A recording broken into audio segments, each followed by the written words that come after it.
नाज़रीन खबर शामिल क्यों था मोरो खां। मोरो में सूफियाणी रूहानी जमात अंजमन ग़ुलामाने कलंदर वेलफेयर जे ग्रुप हज़रत शाह बिलावल नूरानी रहमतुल्लाह अलैह पारां माहवार 21वीं महफ़िल कसरत दुरूद पाक SOPs तहत मुनक़द कई वई, जंहिंमें 7 करोड़ 18 लख दुरूद पाक, 7 ख़तमुल क़ुरान ऐं 7 दलाइल ख़ैरात जे इज्तिमाई दुआ। सूफियाणी रूहानी जमात अंजमन ग़ुलामाने कलंदर वेलफेयर जे सुरवाण साईं सैयद ग़ुलाम हैदर शाह कलंदरी जन फरमाई।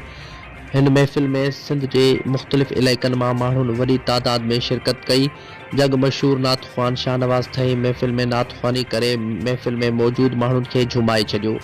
महफ़िल के ख़िताब कंदे सैयद ग़ुलाम हैदर शाह कलंदरी चयो त अंजमन ग़ुलामाने कलंदर वेलफेयर जो पैगाम ॾेही तोड़े परॾेही तेज़ी सां फैलिजी रहियो आहे ऐं असीं ही मुहबतुनि भरियो पैगाम दुनिया जे कुंड कोश ताईं पहुचाइण लाइ हर वक़्तु कोशान आहियूं।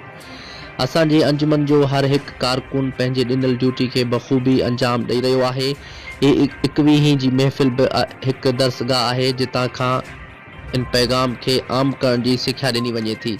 आख़िर में आयल सभिनी दोस्तनि खे लंगर करायो वियो, जॾहिं त हिन प्रोग्राम जा तमामु इंतज़ामात अंजुमन ग़ुलामाने कलंदर वेलफेयर जे ग्रुप हज़रत शाह बिलावल नूरानी रहमतुल्लाह अलैह जे दोस्तनि संभालिया।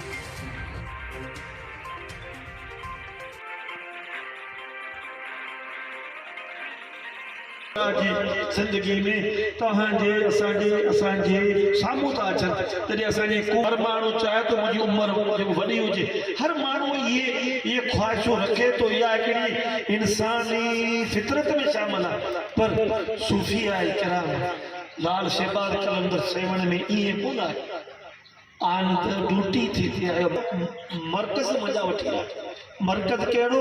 महबूब करीम सल्लल्लाहु अलैहि वसल्लम जी उन दामन में आर्डर वठी आयो, आर्डर वठी हिते वेहारियो वियो सेविस्तान में, छो त उनखे सेवण शहीद वारो करणो।